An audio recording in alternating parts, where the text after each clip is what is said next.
जय हिंद दोस्तों, और आप सभी का स्वागत है प्रीतम एकेडमी परिवार में। और मैं हूं पंकज कुमार।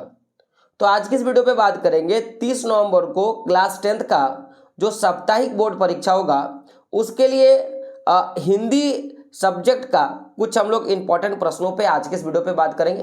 तो वीडियो को शुरू से लेकर लास्ट तक देख लीजिएगा, और अगर आप चैनल पर नए हैं तो चैनल को सब्सक्राइब कर लीजिएगा, ताकि आपके साप्ताहिक बोर्ड परीक्षा के साथ साथ जो आपकी वार्षिक बोर्ड परीक्षा होने वाली है फरवरी महीने में, उसकी भी तैयारी जो है अच्छे ढंग से आपको देखने के लिए मिलेगा। और लगातार कई सालों से यहाँ से बच्चों ने 90+ नंबर जो है हासिल किया है, और उम्मीद है कि जिस तरह से हम लोग तैयारी करवा रहे हैं और आप लोग जिस तरह लगन से तैयारी कर रहे हो, तो उम्मीद है कि आपका भी साप्ताहिक बोर्ड परीक्षा के बाद जो वार्षिक बोर्ड परीक्षा आएगा उसमें भी 90+ नंबर आपके आने के चांसेस हैं। तो बात करते हैं पहले प्रश्न पे। तो प्रश्न क्या है आपका कि नौबत खाने में इबादत पाठ के लेखक कौन है।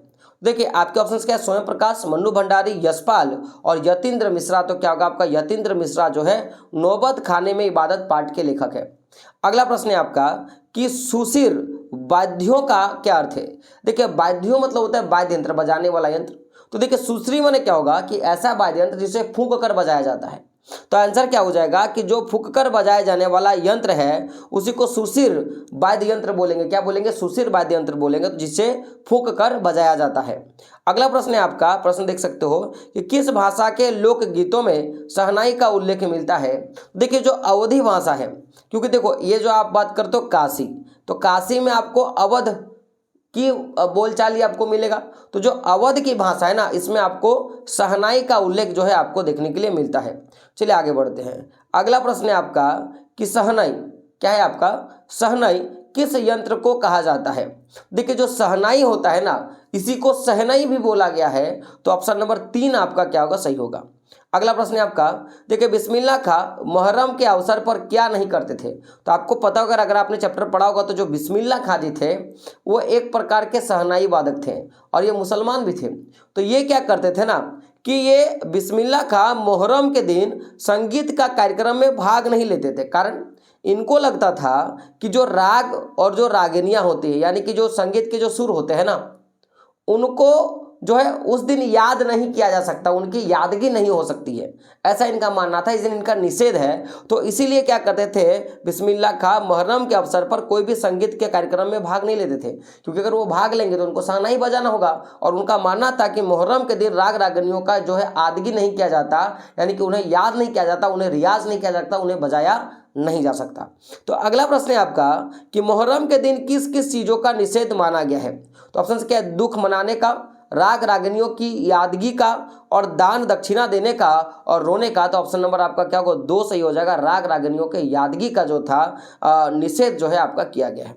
अगला प्रश्न है आपका कि मुहर्रम के अवसर पर बिस्मिल्लाह खां कैसा रूप सामने आता है। तो जिस दिन मुहर्रम होता है ना, उस दिन वो किस तरह का रूप जो है लोगों के पास देखने के लिए मिलता है बिस्मिल्लाह खां का। तो याद रखिएगा उस दिन उनका सहज मानवीय रूप और धर्म के प्रति समर्पित रूप, यह दोनों उनको देखने के लिए मिलता है। यानी कि ऑप्शन नंबर आपका 3 क्या होगा, सही होगा। 1 और 2 जो होगा दोनों आपका सही हो जाएगा। अगला प्रश्न है आपका, बिस्मिल्लाह खां सांप्रदायिक सद्भाव रखने में किस प्रकार सहायक है। यानी कि हम कैसे बता सकते हैं कि जो बिस्मिल्लाह खां है ना वो सांप्रदायिक सद्भाव रखते हैं। तो देखिए लोगों का जो काम होता है ना, उससे आप बता सकते हैं कि उनके सांप्रदायिक भाव क्या है। सांप्रदायिक भाव यानी कि जो उनका समाज, जो उनकी समाज है, उस समाज के प्रति उनकी जो इच्छाएं हैं, जो उनकी भावनाएं, वो कैसी है। तो समझिए, सबसे पहला वो गंगा मैया को बहुत ज़्यादा महत्व देते हैं, और काशी में गंगा मैया है तो वहाँ पे तो महत्व देंगे ही। साथ ही साथ वो हनुमान मंदिर में बैठकर क्या करते हैं, शहनाई बजाते थे। तो कहीं ना कहीं वो अपनी संस्कृति को भी देख रहे हैं, और साथ ही साथ उन्हें संस्कृति का पुजारी भी कहा जा रहा है, क्योंकि वो हमेशा शहनाई को और अपने संस्कृति के प्रति जो है बात करते रहते थे लोगों से। तो यानी कि ऑप्शन नंबर आपका क्या होगा, 4 से होगा। इनमें से सभी आपका सही होगा। अगला प्रश्न है कि बिस्मिल्लाह खां की शहनाई में क्या समाया हुआ था। तो देखिए लोगों का मानना था ना कि जो बिस्मिल्लाह खां की जो शहनाई है उनमें संगीत के 7 सुर, सा रे गा मा पा धा नि सा, साथ ही साथ उनके उस्ताद की नसीहतें, यानी कि उनके जो गुरु है ना, उन्होंने क्या क्या ज्ञान दिया है, इसको बजाने में किन किन चीज़ों का ध्यान रखना चाहिए, उनका नसीहत और स्वयं प्रवर्तिकार, प्रवर्तिकार मतलब स्वयं भगवान जो है या जो ईश्वर है उस शहनाई में समाये हुए थे, यानी कि ऑप्शन नंबर तीनों सही होगा। तो उस हिसाब से क्या होगा आपका ऑप्शन नंबर 4, इनमें से सभी जो है आपका सही हो जाएगा। अगला प्रश्न है आपका कि काशी विश्वनाथ के प्रति बिस्मिल्लाह खां अपनी श्रद्धा किस प्रकार दर्शाते थे। तो देखिए सबसे पहले वो काशी को मुंह करके बैठते थे और जो उनका शहनाई होता था, जैसे ये वाला आपका बोलेगा शहनाई होता है तो ये आपका चुंगी जैसा होता था जिससे आवाज निकलता है, तो इसका जो मुंह था ना हमेशा वो काशी की ओर कर कर रख कर ही बजाते थे। देखो क्या होगा आंसर कि वे काशी की ओर मुंह करके बैठते थे और अपने शहनाई का प्याला काशी की ओर घुमाकर वो क्या करते थे, बजाते रहते थे। यानी कि ऑप्शन नंबर आपका 3 जो होगा सही होगा, 1 और 2 क्या होगा, दोनों आपका सही हो जाएगा।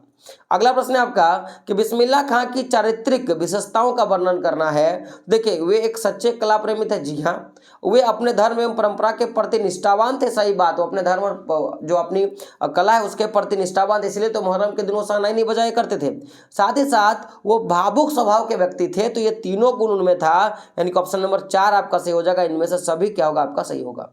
अगला प्रश्न है आपका कि बिस्मिल्लाह खां को किन किन पुरस्कारों से सम्मानित किया गया। देखिए इन्हें संगीत नाटक अकादमी पुरस्कार भी मिल चुका है, इन्हें पद्म विभूषण भी मिल चुका है और इन्हें बहुत सारे विश्वविद्यालय से मानद उपलब्धियों भी जो है उपलब्ध करा दी गई है, यानी कि इनमें से सभी जो होगा इसका सही आंसर हो जाएगा। अगला प्रश्न है आपका बिस्मिल्लाह खां शहनाई और काशी इस धरती का पर क्या मानते थे। तो बिस्मिल्लाह खां शहनाई और काशी को इस धरती पर क्या मानते थे, तो जन्नत से बढ़कर मानते थे, यानी कि ऑप्शन नंबर 2 क्या होगा सही हो जाएगा, क्या होगा जन्नत जो होगा इसका सही हो जाएगा। अगला प्रश्न है काशी की पाठशाला है, काशी की पाठशाला कैसी है, संस्कृति की, संस्कृति की, संगीत की या नृत्य की, तो क्या होगा संस्कृति की। तो जो काशी की जो पाठशाला है ना वो एक संस्कृत की पाठशाला है, तो संस्कृति की पाठशाला है, तो ऑप्शन नंबर 2 क्या होगा आपका सही होगा। देखिए संस्कृत माने ये तो भाषा हो जाएगा ना, ती तंती स्वतः तो बोला, लेकिन यहाँ पे संस्कृति का बात किया है, ठीक है ना, यानी ट्रेडिशन का बात क्या है। अगला है कि शहनाई की ध्वनि को क्या कहा जाता है, इसे मंगल ध्वनि कहा जाता है। देखिए मंगल माने इसे शुभ कामों में बजाया जाता है, शुभ काम जैसे शादी ब्याह में बजाया जाता है, तो इसीलिए इसे मंगल ध्वनि भी कहा गया, तो ऑप्शन नंबर 3 आपका क्या होगा सही हो जाएगा। अगला प्रश्न 16 नंबर का कि बिस्मिल्लाह खां का बचपन का क्या नाम था, तो बचपन में इसे अमीरुद्दीन क्या बोला गया था, अमीरुद्दीन कहा गया था, तो ऑप्शन नंबर आपका क्या होगा, ऑप्शन नंबर 2 जो होगा आपका सही होगा। चलिए कुछ हम लोग एक्स्ट्रा प्रश्नों पे चलते हैं जो वन लाइनर प्रश्न होंगे। जैसे आपका प्रश्न है कि बिस्मिल्लाह खां का अधिकांश जीवन कहाँ बीता, तो इन्होंने अपना जो लगभग का जीवन जो है काशी में बिता दिया था। अगला प्रश्न है शहनाई की तुलना किससे की गई है, तो दक्षिण भारत के मंगलवाद्य यंत्र से, क्योंकि दक्षिण भारत में ऐसा यंत्र है जो केवल और केवल शादी के समय ही बजाया जाता है, तो इसीलिए जो है शहनाई भी शादी के समय ही बजाया जाता है, इसीलिए इसे मंगल ध्वनि का वाद्य यंत्र कहा गया है। अगला प्रश्न देख सकते हो, प्रश्न क्या है आपका, प्रश्न पे बात करते हैं, लेकिन उससे पहले चैनल को सब्सक्राइब जरूर कर लीजिएगा। प्रश्न है बिस्मिल्लाह खां को काशी का नायाब हीरा क्यों कहा गया, क्योंकि देखो वो एक मुसलमान होते हुए भी शहनाई बजाते हैं और अपनी मुंह काशी की ओर करके रखते हैं, यानी कि हिंदू धर्म के प्रति उनके जो भाईचारा है ना, तो उन्होंने 2 धर्मों के एक साथ होने तथा भाईचारे की प्रेरणा दी है, इसीलिए जो है उसे काशी का नायाब हीरा कहा गया है। अगला प्रश्न है बिस्मिल्लाह खां को किस बात का पक्का यकीन था कि जो है उन्हें ईश्वर जो है ना उन्हें सच्चा सूर प्रदान करेगा, तो ऑप्शन नंबर क्या होगा, सूर प्रदान करेगा, तो यही आपका आंसर हो जाएगा। अगला प्रश्न है बिस्मिल्लाह खां के लिए शहनाई और काशी क्या है, तो जन्नत से बढ़कर है, क्या है उनका जन्नत से बढ़कर है। अगला प्रश्न है आपका देख सकते हो कि नौबते खाने में इबादत पाठ के आधार पर बताइए कि भीमपाली और मुल्तानी क्या है, तो देखिए एक प्रकार का राग है, क्या है एक प्रकार का ये राग है, यानी कि एक प्रकार का क्या है सुर है। अगला प्रश्न है कि काशी की संस्कृति विरासत को अनुक्षण रखने में किसकी विशेष योगदान है, तो देखिए जो काशी की संस्कृति है ना उसको मतलब खत्म नहीं करने में किसकी अहम भूमिका है, तो काशी के विशिष्ट लोगों का, ये मानना था। अगला प्रश्न है आपका कि बिस्मिल्लाह खां संगीत का रियाज के लिए कहाँ जाते थे, तो जो बालाजी का मंदिर है ना वहां जाने का काम करते थे, तो ऑप्शन क्या होगा बालाजी, इसका आंसर हो जाएगा। अगला प्रश्न है शहनाई को बजाने के लिए किसका प्रयोग किया जाता था, देखिए रीड का, किसका, रीड का, शहनाई को बजाने के लिए किसका प्रयोग किया जाता था, तो रीड का। अगला प्रश्न है बिस्मिल्लाह खां साहिब कितने बरस से सच्चा सूर मांग रहे थे, तो लगभग 80 साल से वो सच्चे सूर की जो है इबादत कर रहे थे कि भगवान उनको एक दिन सच्चे सूर देंगे। कुछ एक्स्ट्रा प्रश्नों पे बात करते से कहा गया शहनाई की ध्वनि को कैसी ध्वनि कहा गया, तो इसे मंगल ध्वनि कहा गया, ये बात याद रखिएगा। तो अगला प्रश्न क्या है आपका कि नमाज के बाद बिस्मिल्लाह खां खुदा से क्या मांगते थे। देखिए जो बिस्मिल्लाह खां ना जब नमाज पढ़ लेते थे और नमाज पढ़ने के बाद वो जो उनके जो इष्ट देव हैं उनसे क्या मांगते थे। ऑप्शन क्या, धन, बुद्धि, सच्चा सुर या सहनाई। तो जो है ना सच्चा सुर की इबादत करते थे, तो ऑप्शन नंबर आपका क्या होगा, 3 जो होगा आपका सही होगा। अगला प्रश्न है, सहनाई की मंगल ध्वनि का नायक किसे माना गया। तो बिस्मिल्लाह खां को जो है ना वो सहनाई की मंगल ध्वनि का नायक कहा गया। तो ऑप्शन नंबर 2 क्या होगा आपका सही होगा। अगला प्रश्न है, कितने सजदे सच्चे सुर की इबादत में खुदा के आगे झुकते हैं। तो हजारों, लाखों, करोड़ों या 100। तो देखिए जो लाखों इबादत है ना, लाखों सजदे हैं ना, वो इबादत जो है खुदा के आगे झुक जाते हैं अगर उनको सच्चा सुर मिल जाएगा। तो लाखों करोड़ों जो है उनको आगे इबादत सजदा करना होता है, तब जाके जो है सच्चे सुर की इबादत जो है भगवान से मिल जाती है। अब कुछ सब्जेक्टिव प्रश्नों पे बात करेंगे। तो प्रश्न क्या है आपका कि पाठ में आए किन प्रसंगों के आधार पर आप कह सकते हैं कि बिस्मिल्लाह खां मिली जुली संस्कृति के प्रतीक थे। देखिए हम लोग आंसर क्या लिखना है कि बिस्मिल्लाह खां हिंदू मुस्लिम एकता के पर्याय थे, वे मिली जुली संस्कृति के प्रतीक थे, वे काशी के संकट मोचन मंदिर में हनुमान जयंती के अवसर पर आयोजित संगीत सभा में अवश्य शामिल होते थे, वे बालाजी के मंदिर के नौबत खाने में सहनाई का रियाज नियमित रूप से करते थे, वे जीवन भर आपका जो है देख सकते हो विश्वनाथ मंदिर में सहनाई बजाते रहे। इस प्रकार वे मुहर्रम के अवसर पर 8वीं तिथि को सहनाई खड़े होकर बजाते थे, वे दोनों में कोई अंतर नहीं करते थे। तो इन सारी चीज़ों से हम लोग बोल सकते हैं कि वे मिली जुली संस्कृति के जो है रूप थे। अगला प्रश्न क्या है, बिस्मिल्लाह खां के व्यक्तित्व को कौन कौन सी विशेषताओं ने आपको प्रभावित किया है। तो आपको क्या लिखना है कि बिस्मिल्लाह खां के निम्नलिखित विशेषताओं ने हमें प्रभावित किया। तो पहला, सांप्रदायिक सौहार्द। बिस्मिल्लाह खां एक सच्चे इंसान थे, वे पक्के नमाजी थे, 5 वक्त की नमाज पढ़ते थे, मुहर्रम पूरी गर्मी के साथ जो है आपका जो है मुहर्रम पूरी गरिमा के साथ मनाते थे। इसके बावजूद वे काशी विश्वनाथ मंदिर, संकट मोचन मंदिर, गंगा आदि पूरी श्रद्धा रखते थे। वे नृत्य गंगा नदी में डुबकी भी लगाते थे। तो इनसे बोल सकते हैं कि सांप्रदायिक सौंदर्य उनके पास था। सच्चे साधक, तो उन्होंने संगीत को जो है अर्थ उपार्जना का माध्यम नहीं बनाया, वे खुद से सच्चे स्वर की मांग करते थे, वे खुदा से सच्चे स्वर की मांग करते थे, धन की नहीं। उन्होंने धन पाने के लिए सहनाई कभी नहीं बजाया, तो वो अपने भगवान से जो ना सच्चे सुर की इबादत करते थे कि मुझे सच्चा सुर दे दीजिए। अगला क्या, सरलता एवं सादगी। बिस्मिल्लाह खां को भारत का सर्वोच्च सम्मान भारत रत्न प्रदान किया गया था, इसके बावजूद भी वो सीधी सरल जीवन जीते रहे। उनकी लुंगी का फटा होना उनकी सरलता की चरम सीमा की ओर प्रचार बताता। देखो उनको भारत रत्न भी मिल चुका है, लेकिन वो जो है अपनी फटी हुई लुंगी तब भी पहनते थे, जिससे पता चलता है कि वो कितने जो है साधारण थे। अगला क्या है, विनम्रता।